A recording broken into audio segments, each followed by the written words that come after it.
नाशिक. मुंबईतील कोसळत्या दरडींचा प्रश्न गंभीर झालाय. मुंबईतल्या घाटकोपरच्या चिराग नगरमधील गौसिया चाळीवर दरड कोसळली. यात 7 रहिवाशांचा मृत्यू झालाय. मुंबईमध्ये अनेक ठिकाणी धोकादायक दरडींच्या छायेत नागरिक वास्तव्य करतायत. त्यामुळे दरडी कोसळून मुंबईत किती बळी जाणार असा प्रश्न विचारला जातोय. पाहूया त्या संदर्भातील हा स्पेशल रिपोर्ट.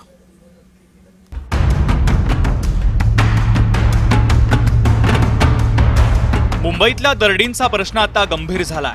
घाटकोपरमधील चिरागनगर भागातील गौसिया चाळीवर पहाटे 3:45च्या सुमारास भली मोठी दरड कोसळली. या दरडीखाली जवळपास 6 घरं गाडली गेली.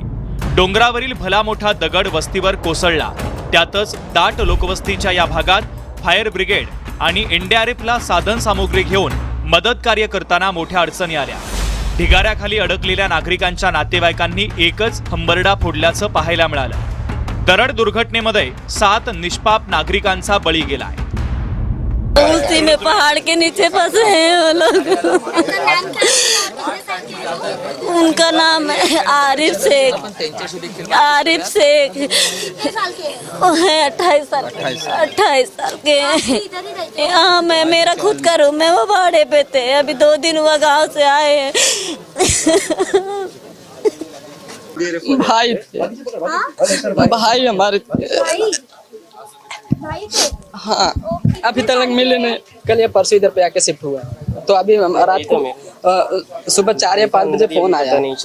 तो ऐसा हुआ कि पहाड़ गिर गया है, मिल नहीं रहे. लेकिन उनका मोबाइल मिला, फोन लगा रहे, कोई दूसरा मतलब है वो उठाया तो बोला ऐसा बात है करके. आप किधर से हैं? मैं मुंबई साइंस से हूँ. लेकिन आपका गाँव? यूपी उत्तर प्रदेश जौनपुर जिला. लेकिन अभी आपके उनके साथ और कोई थे घर में? पूरे उनके पूरे फैमिली, हस्बैंड वाइफ 2 बच्चे मिल नहीं रहे. एक 5 साल के बच्चे थे और 2 साल की बेबी थी.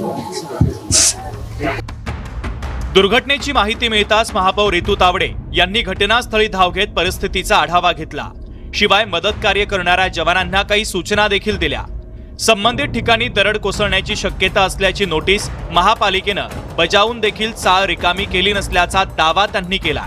पण स्थानिकांनी प्रशासनानं केलेल्या दाव्यावर नाराजी व्यक्त केली आहे. बघा, मला वाटतंय नुकसान आता तर एक 5-7 घरांवर 6 घरांवर पडलाय. पण हा डोंगर अजून किती घरांवर कोसळणार ह्याची माहिती कुणाला आहे? आता सुद्धा धोकादायक आहे. तुम्हीच पत्र दिलंय ना, नोटीस दिली आहे की बाबा हे धोकादायक. माझं म्हणणं आहे की या लोकांना सगळ्यांना HDL मध्ये शिफ्टिंग करावी, या डोंगरावर राहणाऱ्या लोकांना, आणि त्यांना सुरक्षित जागेवर रितू तावडे आणि अश्विनी भिडे मॅडमनी डिसिजन घेतला पाहिजे आणि त्यांना शिफ्टिंग केली पाहिजे. मुंबईतला विक्रोळी, घाटकोपर, कुर्ल्यातील अनेक भाग दरड प्रवण आहे. या ठिकाणी दरवर्षी किंवा वर्षाआड दरडी कोसळत असतात. या दरडग्रस्तांच्या पुनर्वसनासाठी राज्य सरकार आणि महापालिका प्रशासनानं एक ॲक्शन प्लॅन केला पाहिजे. अन्यथा दरवर्षी या दरडी निष्पाप मुंबईकरांचा बळी घेत राहतील.